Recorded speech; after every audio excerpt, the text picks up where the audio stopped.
ിലേക്ക് എല്ലാവർക്കും സ്വാഗതം. എൻ്റെ കൂടെയുള്ളത് കുറച്ച് അക്കംപ്ലിഷ്ഡ് ആയിട്ടുള്ള ആളുകളാണ്. To start off with thrice published author കൃഷ്ണകുമാറിൻ്റെ 3 പുസ്തകങ്ങളാണ് ഇപ്പോൾ മാർക്കറ്റിലുള്ളത്. ദാവീദിൻ്റെ ഇരിപ്പിടം, ദുസ്വപ്നം പൂക്കുന്ന മരം, പിന്നെ പ്രേതചന്ദ്രൻ, പിന്നെ അനൂപ് ഒരു ഹിസ്റ്ററി ബഫും ബ്ലോഗറുമാണ്. നമ്മുടെ അനൂപിൻ്റെ ഒരു ദ ഹണ്ടേഴ്സ് എന്ന് പറയുന്ന സീരീസ് നമ്മളെല്ലാവരും ഈഗർലി വായിച്ചുകൊണ്ടിരിക്കുന്ന ഒരു സീരീസാണ്. പിന്നെ Lekha is avid reader, voracious reader എന്ന് വേണേൽ പറയാം. ഞാൻ ലേഖയെ ഒരുപാട് വർഷമായിട്ട് എനിക്കറിയാവുന്നതാണ്. കാണുമ്പോഴൊക്കെ കയ്യിലൊരു പുസ്തകം ഇല്ലാതെ ആളെ കണ്ടിട്ടേ ഇല്ല. അതോടൊപ്പം ഒരു ബ്ലോഗറാണ്. ബ്ലൂ ലോട്ടസ് എന്നൊരു ബ്ലോഗ് ഉണ്ടായിരുന്നു, ഇപ്പോൾ ആക്റ്റീവ് അല്ല. പിന്നെ ഞാൻ സന്ദീപ്, ഞാൻ വഞ്ചിനാട്ടിലെ വേതാളങ്ങൾ എന്ന പുസ്തകം ഇപ്പോൾ ഇറക്കിയ ഒരു ഓഥറാണ്. നമ്മൾ ഈ പോഡ്കാസ്റ്റ് കൊണ്ട് ഉദ്ദേശിക്കുന്നത് കുറച്ചുകൂടി വായനയെക്കുറിച്ച് സംസാരിക്കുക, വായനാശീലം പ്രൊമോട്ട് ചെയ്യുക എന്നുള്ളൊരു ഉദ്ദേശം തന്നെയാണ്. അപ്പോൾ ടു സ്റ്റാർട്ട് ഓഫ് വിത്ത് ഇന്നത്തെ എപ്പിസോഡിൽ നമ്മൾ എല്ലാവരും ഉദ്ദേശിക്കുന്നത് let's talk about our favourite book.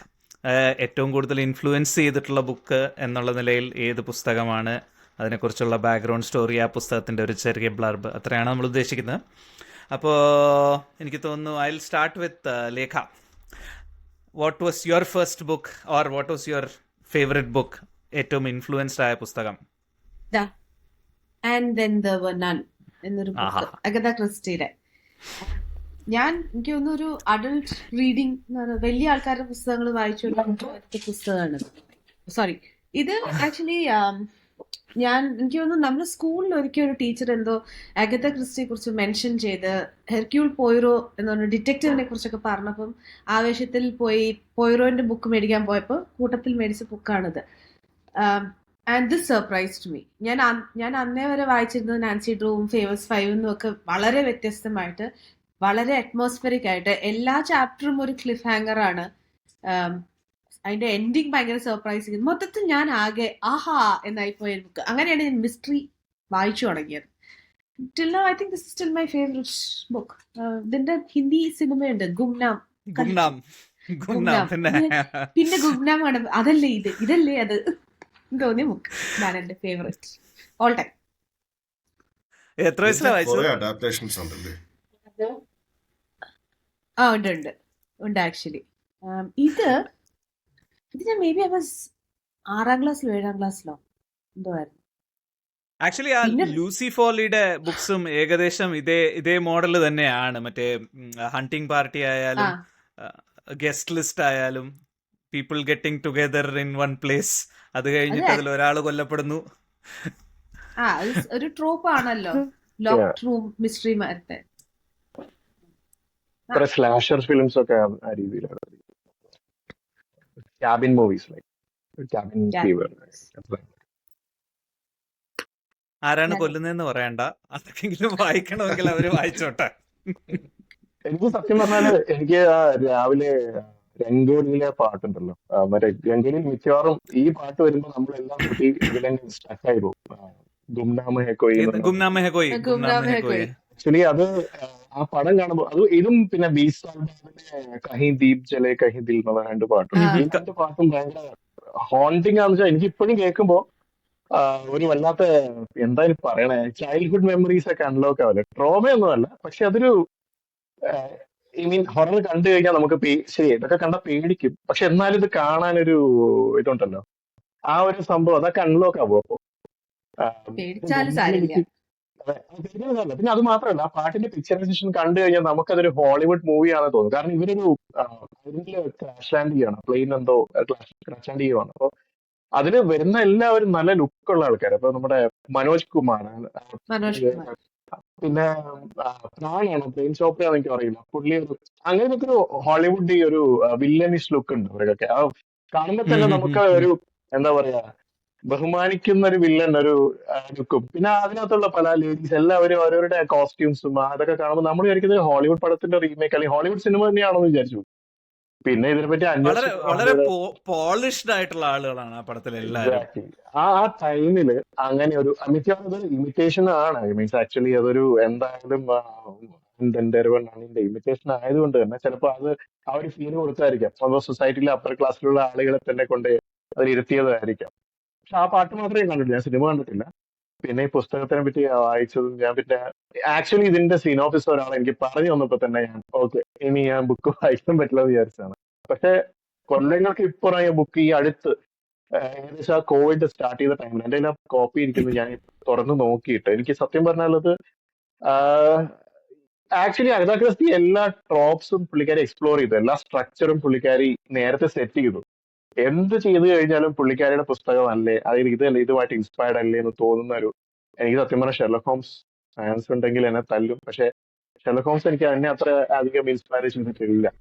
കാരണം അഗത ക്രിസ്റ്റിയുടെ പുള്ളിക്കാരി എല്ലാം നമുക്ക് തന്നിട്ട്, എല്ലാ ക്ലൂവും നമ്മുടെ മുമ്പിൽ ഇട്ടിട്ട് നിങ്ങൾ ഇതുവഴി ഒരു സാധനം ഉണ്ടാക്കിയെടുക്കുന്നത്, ഇതാണ് ഇതാണ് ഇതിന്റെ മിസ്സിംഗ് ലിങ്ക്, അല്ലെങ്കിൽ ഇതാണ് ഇതിന്റെ ഇങ്ങനെയാണ് ഡിഡക്ട് ചെയ്യേണ്ടത്, ഡിഡ്യൂസ് ചെയ്യേണ്ടതെന്ന് പറയുന്ന ആ ഒരു പാർട്ട്, ചെസ് പ്ലെയർ ഒരു ഗ്രാൻഡ് മാസ്റ്റർ ചെയ്യുന്ന പോലെ ഇത്രയും സാധനങ്ങൾ നിങ്ങളുടെ കയ്യിലുണ്ട്, നിങ്ങളൊരു ബെറ്റർ മൂവ് കാണിച്ചതാ എന്ന് ഒരു ചാലഞ്ച് നമുക്ക് തരുന്നുണ്ട്. ഷെർലക് ഹോംസിന്റെ കേസിൽ കുറെ കാര്യങ്ങളൊക്കെ ഹിഡൻ ആണ്, അത് ലാസ്റ്റ് മിനിറ്റ്, അല്ലെങ്കിൽ ചില കഥകളൊക്കെ അങ്ങനെയാണ് അവസാനം റിവീൽ ചെയ്യുന്ന പരിപാടിയാണ്. അതായത് എനിക്കിത് അറിയായിരുന്നു, ഓക്കെ ഞാൻ ഇത് സംഭവം നിങ്ങൾക്ക് മുമ്പിൽ ഡ്രോപ്പിംഗ് ചെയ്യുമ്പോൾ ആ പരിപാടിയാണ്. കാരണം കോണൻ ഡോയിൽ ചിലപ്പോ ആ രീതിയിൽ ആയിരിക്കാം. മീൻസ് ആക്ച്വലി പുള്ളി കുറെ കൂടി ഈഗോയിസ്റ്റിക് ആയ ഒരാളാണെന്ന് എനിക്ക് തോന്നിയിട്ടുണ്ടായിരുന്നു. എനിക്ക് സത്യം പറഞ്ഞാൽ ഞാനിപ്പോ റീസെന്റ് ഒരു മലയാള സിനിമ ഗോളം എന്നൊരു പടം വന്നിട്ട്, ആക്ച്വലി അത് നമ്മുടെ ആ ട്രെയിനിലുള്ള സംഭവം ഉണ്ടല്ലോ, murder on the orient express exactly same ആണ്. അപ്പൊ ഇനിയിപ്പോ പറയേണ്ട കാര്യമില്ലല്ലോ, ആരാണ് കൊല്ലുന്നത്. അഡാപ്റ്റഡ് ആണ്, നന്നായിട്ട് അഡാപ്റ്റ് ചെയ്ത പടം, ശരിയാണ്. നൈസ്. ഓക്കെ, അപ്പോ അടുത്തത് ഇനി അനൂപിനെ ടാഗ് ചെയ്യാണ്. അനൂപ്, ഏതാണ് അനൂപിന്റെ ഫേവറേറ്റ് ബുക്ക്? ഞാൻ പറയാൻ പോകുന്നത് ആക്ച്വലി എന്റെ മേ ബി എന്റെ ടോപ്പ് 10 ഫേവറേറ്റ് ബുക്സിൽ കാണില്ല, ബട്ട് ഫേവറേറ്റ് എന്ന് ചോദിച്ചപ്പോൾ എന്റെ മനസ്സിൽ ആദ്യം വന്ന ബുക്കാണ്. And it's a bit controversial, and honestly there are some parts of that book I haven't even read. If you haven't guessed it, it's Francis Itikora. Francis Itikora. Okay, nice. Controversial. So yeah. So why I said ചില ഭാഗങ്ങൾ വായിച്ചിട്ടില്ലെന്ന് പറഞ്ഞത്, if you have read Ittykora, അതിൽ ചിലത് it's like whole Wikipedia pages. There is lot of math, ഒരുപാട് മാത്തിന്റെ ഭാഗങ്ങളുണ്ട്, history ഉണ്ട്. Then there's a subplot involving there's a subplot involving a Iraqi soldier, I think his Japanese girlfriend. ഇവര് തമ്മിൽ വേറെന്തോ ഒരു പ്രശ്നത്തിൽ പെടുന്നതും they are trying to escape from that.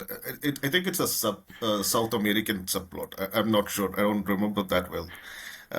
അതുണ്ട്. Actually, the Wikipedia pages, I actually read through those.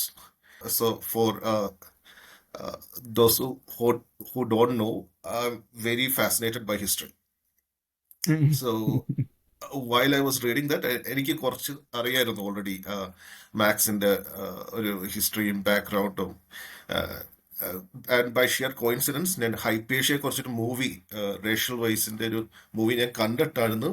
ഇത് purely by chance ഞാൻ ഈ പടം കാണുന്നത്. അപ്പം already I was deep into that subject. And when I started it, the whole premise was really, the first chapter itself was a hook. The first page it starts with cannibalism, PTSD, trauma, and it's the trauma not of a rape victim, of a rapist, and it starts with a brothel in Cochin. So these are the only spoilers I'm going to give right now. And just because I love history, I love the way how the narration is unfolded, like the whole story, the background story about Itikora is unfolded. At one point, we have the backstory of Itikora coming from different viewpoints. ചില ഒരു സെഗ്മെന്റിൽ, ഒരു ചാപ്റ്ററിൽ the narrator goes and finds out there was a copy of a book that was never published. So publish ചെയ്യുന്നതിന് മുന്നേ തന്നെ they took care of it. They pulped the whole edition. and he found a single surviving copy. And the entirety of that book is not there. Like only a few pages survive. And we find a little bit of Ittikora, which is slightly different from the Ittikora we had in our mind. Like എല്ലാ സോഴ്സിൽ നിന്ന് കിട്ടുന്ന Ittikora, it's sometimes personality wise clashes with each other story. അപ്പൊ അതൊക്കെയാണ് if you actually go through history, right? ഹിസ്റ്ററിയിൽ നമ്മൾ നോക്കുമ്പോൾ പലപ്പോഴും നമുക്ക് കിട്ടുന്ന സോഴ്സസ് അങ്ങോട്ടും ഇങ്ങോട്ടും ക്ലാഷ് ചെയ്യും. ഈ അൺറിലയബിൾ നെറേറ്റർ എന്ന് പറയുന്ന ട്രോപ്പ് ഇല്ല, അൺറിലയബിൾ നറേറ്റർ. അപ്പൊ അതേപോലെയാണ്. So you have to make that decision. Do you want to go with the story, or do you want to go with that account? About all that is really, really something which I have not seen in a fictional book. And because he has used a lot of facts in between, after a point, it's very hard to distinguish what is fiction, what is not Fact fiction. and fiction. Agreed. And that അതെ. the immersion we get, because the way I have seen with liars do, they tell half the truth and half verifiable truth. And if you believe that verifiable truth, you're going to assume the rest of what he says is the truth. And that's what happens അതെ. here. ഇതിലോട്ട് കയറി കഴിഞ്ഞ് നമ്മൾ പിന്നെ അങ്ങ് വിശ്വസിക്കും. Actually ഞാൻ ഓദറിന്റെ ബാക്കി കുറെ ഇന്റർവ്യൂസ് ഒക്കെ കാണുമ്പോൾ കുറെ ആൾക്കാർ വന്ന് ചോദിച്ചിട്ടുണ്ട് ഈ ഇട്ടിക്കോയെ പറ്റിയും പുള്ളിയുടെ കൾട്ടിനെ പറ്റിയും. They actually believe that there is actually a cult ഇത് like എക്സിസ്റ്റ് this ചെയ്യുന്നുണ്ടെന്ന്. അതെ അതെ. exist ചെയ്യുന്നുണ്ട് കുന്നംകുളത്ത്. Maybe under a different name. ചിലർ വന്നിങ്ങോട്ട് ഭയങ്കര ഫാസിനേറ്റഡ് ആയിട്ട് പറയാണ്, എനിക്കും ഇതിനെ കുറിച്ചൊക്കെ അറിയായിരുന്നു, ഞാനും ഇതിനൊക്കെ കേട്ടിട്ടുണ്ട്, ഇങ്ങനെ എഴുതിയ total ഫിക്ഷനിൽ. So yeah, this is one of my favorite books in a way. അത് ആക്ച്വലി കോരപ്പാപ്പന്റെ കഥയൊക്കെ വന്നു കഴിയുമ്പോൾ അങ്ങ് കംപ്ലീറ്റ്ലി പിടിച്ചങ്ങിരുത്തുകയാണ്.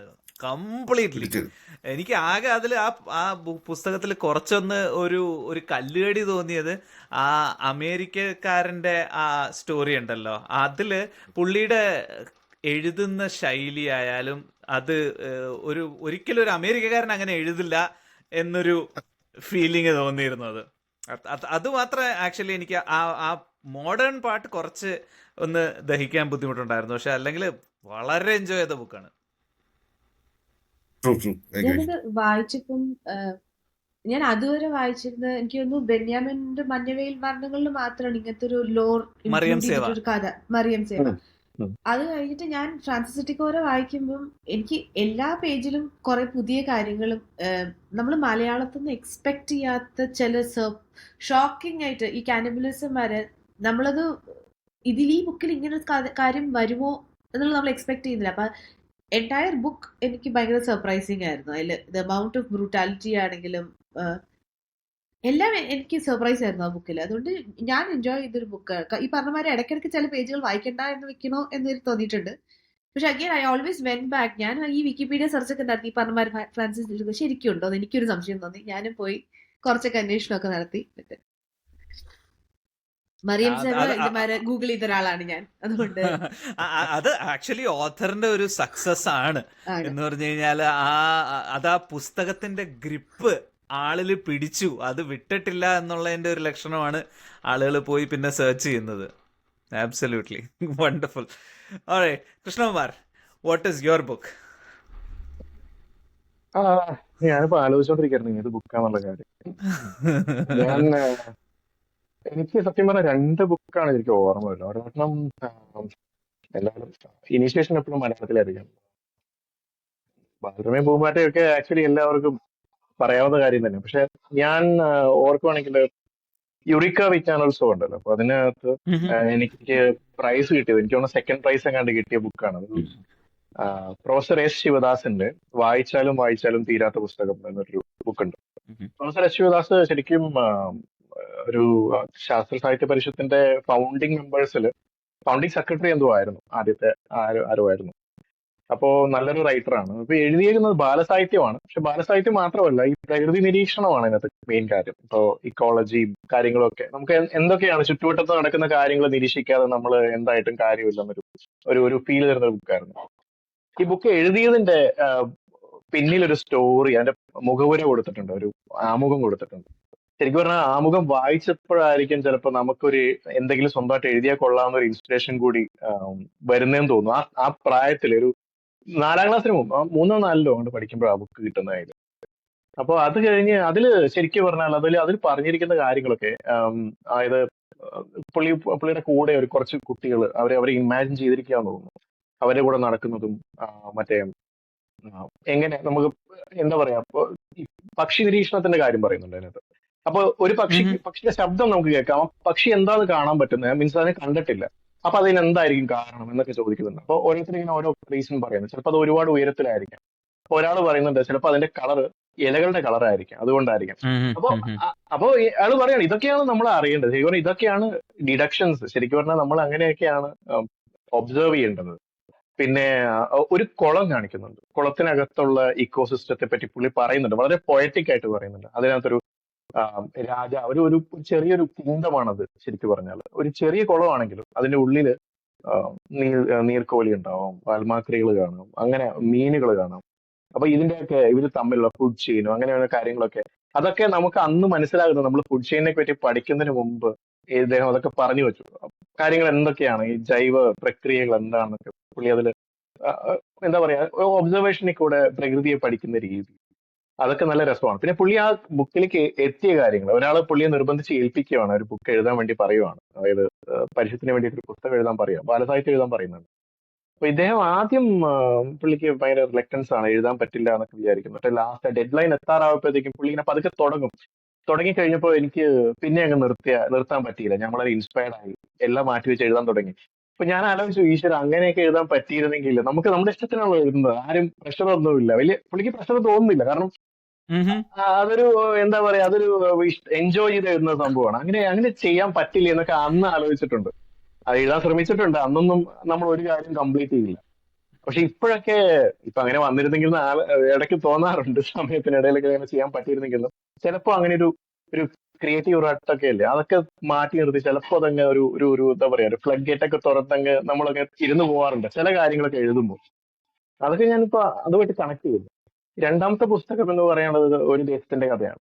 അപ്പൊ എന്റെ കയ്യിൽ പൊറ്റക്കാട്. അപ്പൊ ഞാൻ 5ലോ 6ലോ പഠിക്കുമ്പോഴാണ് ഞാൻ ആ കോപ്പി, അച്ഛന്റെ ഒരു ട്രങ്ക് പെട്ടിയുണ്ട്, അച്ഛന്റെ അല്ല മുത്തശ്ശൻ ഇങ്ങനെ പാസ് ഓൺ ചെയ്ത് തന്നൊരു പെട്ടിയാണ്. ആ പെട്ടിക്കകത്ത് ഒരുപാട് പഴയ പുസ്തകങ്ങളുണ്ട്, ഡ്രാക്കുളയുടെ ഒക്കെ വിവർത്തനവും ഒക്കെ ഉണ്ട്.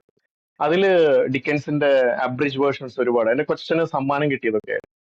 ഈ ബുക്ക് പർട്ടിക്കുലർലി ഇത് 14K അതിന്റെ വില. അതിന്റെ ഒരു പച്ച നിറത്തിലുള്ള ഒരു ബൈൻഡ്, വളരെ എന്താ പറയാ പൂപ്പൽ പിടിച്ചു കൊടുത്തൊരു ബൈൻഡ് ഒക്കെ ഉള്ള ഒരു പഴയ പുസ്തകമാണ്.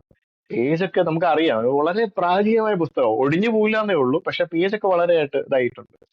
അതിനകത്ത് ഞാൻ മുഴുവൻ വായിച്ചിട്ടില്ല, പക്ഷെ ആ സമയത്ത് ഈ ബസ്ര കുഞ്ഞപ്പൂ എന്ന് പേരുള്ള ക്യാരക്ടർ, പുള്ളി മറ്റേ യുദ്ധത്തിന് പോയിട്ട് തിരിച്ചു വന്ന് പറയുന്ന ബടായികളും, ഈ ശ്രീധരൻ കുറച്ചുകൂടി ശ്രീധരൻ ഓരോ കാര്യങ്ങൾക്ക് നമുക്ക് ഇപ്പൊ ഒരു മെന്റർ കാണും.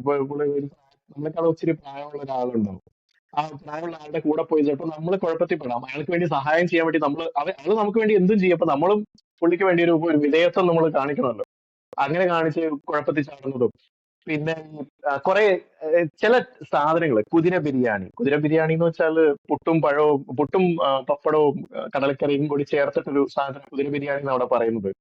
പിന്നെ സപ്പർ സർക്കീറ്റ് സെറ്റ് എന്ന് പറഞ്ഞൊരു ടീമുണ്ട്. ഇവർ കുറച്ചുകൂടി മുതിർന്നു കഴിയുമ്പോൾ ടീനേജേഴ്സ് ആകുമ്പോൾ ചുമ്മാ കുഴപ്പമുണ്ടാക്കാൻ നടക്കുന്നത് 4 പേര്, സപ്പർ അടിക്കുന്നു, സർക്യൂട്ട് നടത്തുന്നു, അങ്ങനത്തെ ഒരു സെറ്റ്. അങ്ങനെ കുറെ സംഭവങ്ങൾ വളരെ നമുക്ക് ഇപ്പോഴും മറക്കത്തില്ല. കാരണം ഇത് ഞാൻ എങ്ങനെയാ പറയുമ്പോൾ, രാവിലെ സ്കൂളിൽ പോകാൻ നേരത്ത് ഈ ഭക്ഷണം കഴിക്കുന്ന സമയത്ത് സൈഡിൽ എന്തെങ്കിലും വെച്ച് വായിച്ചിരുന്നാ കഴിക്കുന്നു. അല്ലെങ്കിൽ മിക്കവാറും പണ്ടൊക്കെ ബാലരമയായിരുന്നു. ഈ ദേശത്തിന്റെ കഥ കിട്ടിയ ശേഷം ബാലരമ തൊട്ടിട്ടില്ല. വായിച്ചു തന്നെ പിന്നെയും വായിച്ച് അങ്ങനെ അത് നമുക്ക് എത്ര വട്ടം വായിച്ചാലും നമുക്ക് മടുക്കാത്തൊരു സംഭവമായിരുന്നു. ഇപ്പോഴത്തെ പുസ്തകങ്ങളൊക്കെ ഞാൻ അതിനെപ്പറ്റി പ്രത്യേകിച്ച് പറയുന്നില്ല. ഇത് രണ്ടുമാണ് എനിക്ക് ഓർമ്മ വരുന്ന സംഭവങ്ങൾ എന്നുള്ളത്. ശരിക്കും ആ സമയത്തെ പുസ്തകങ്ങളുടെ ആ പിടിച്ചിരുത്തുന്ന ഒരു കഴിവ് ഇപ്പോഴത്തെ പുസ്തകങ്ങൾക്ക് ഇല്ല, ശരിയാണ്. പക്ഷെ അതേസമയം പിടിച്ചിരുത്തുന്ന പുസ്തകങ്ങൾക്ക് ആ ക്വാളിറ്റി ഇല്ലതാനും. എന്ന് വെച്ച് കഴിഞ്ഞാൽ ചില ലൈറ്റ് റീഡ് പുസ്തകങ്ങൾ ഒരുപാട് നമ്മൾ എൻജോയ് ചെയ്ത് അങ്ങ് വായിച്ച് പോവുമെങ്കിലും വായിച്ചു കഴിയുമ്പോൾ ഒന്നും ഒന്നും തങ്ങി ഓർമ്മയില്ല. നിൽക്കുന്നില്ല, വായിച്ചു തീർത്തു എന്നേ ഉള്ളൂ.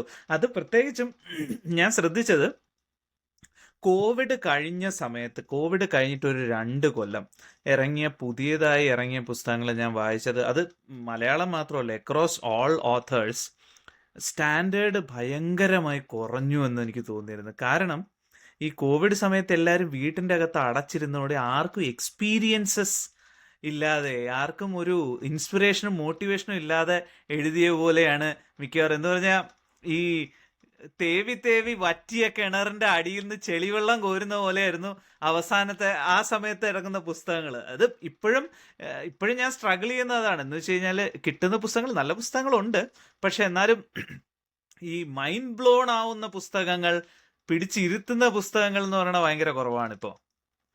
പക്ഷേ ഒരു ദേശത്തിന്റെ കഥ എനിക്കിപ്പോഴും ഓർമ്മയുണ്ട്. ഞാൻ വായിച്ചത്, എനിക്ക് തോന്നുന്നു ഞാൻ സ്കൂള് കഴിഞ്ഞപ്പോഴാണ് ഒരു സമ്മർ വെക്കേഷൻ അമ്മ അതെടുത്ത് തന്നത്. ഇപ്പം പറഞ്ഞതുകൊണ്ട് എനിക്ക് ഒരിക്കൽ കൂടെ വായിച്ചാൽ കൊള്ളാമെന്നുണ്ട്. ഞാനത് പോയി പൊക്കി വായിക്കാൻ.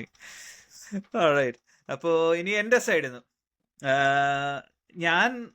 എനിക്ക് ഓർമ്മയുള്ള ഫസ്റ്റ് പുസ്തകം അത് ആർത്തർ കൊനാൻ ഡോയലിന്റെ ലോസ്റ്റ് വേൾഡ് എന്ന് പറയുന്ന സാധനത്തിന്റെ മലയാളം ട്രാൻസ്ലേഷൻ ആയിരുന്നു.